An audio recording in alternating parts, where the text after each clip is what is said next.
اسلامی تعلیمات کے مطابق ہاتھ سے زنا کرنا یعنی خود لذتی یا مشت زنی ایک ناپسندیدہ عمل ہے اور اسے گناہ کے زمرے میں شمار کیا جاتا ہے۔ قرآن و سنت میں صریح طور پر اس عمل کی ممانعت موجود نہیں ہے، لیکن اس کے خلاف اشارے دیے گئے ہیں۔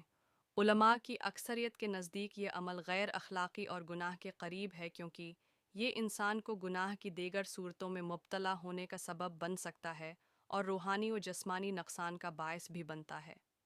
قرآن کریم میں اللہ تعالی فرماتا ہے، اور جو اپنی شرمگاہوں کی حفاظت کرتے ہیں سوائے اپنی بیویوں یا ان کنیزوں کے جو ان کی ملکیت میں ہوں تو بے شک ان پر کوئی ملامت نہیں، اور جو اس کے علاوہ کچھ چاہیں وہی حد سے تجاوز کرنے والے ہیں۔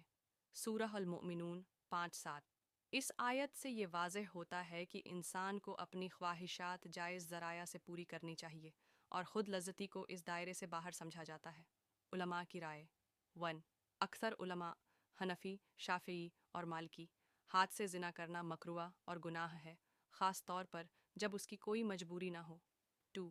حنبلی فقہ بعض حالات میں اگر کوئی شخص زنا یا حرام تعلقات میں مبتلا ہونے سے بچنے کے لیے خود لذتی کرے تو اسے کم گناہ سمجھا جاتا ہے، مگر یہ بھی پسندیدہ عمل نہیں ہے۔ حل: اپنی نظریں نیچی رکھیں اور حرام چیزوں سے بچیں۔ روزہ رکھیں، جیسا کہ حدیث میں آیا ہے، اے نوجوانوں کی جماعت، تم میں سے جو نکاح کی طاقت رکھتا ہو وہ نکاح کرے، اور جو اس کی طاقت نہ رکھتا ہو وہ روزے رکھے کیونکہ یہ شہوت کو کم کرتا ہے۔ صحیح بخاری حدیث 5066۔ اگر یہ مسئلہ عادت بن چکا ہو تو اس سے نجات کے لیے توبہ کریں، دعا کریں اور اپنے وقت کو مثبت سرگرمیوں میں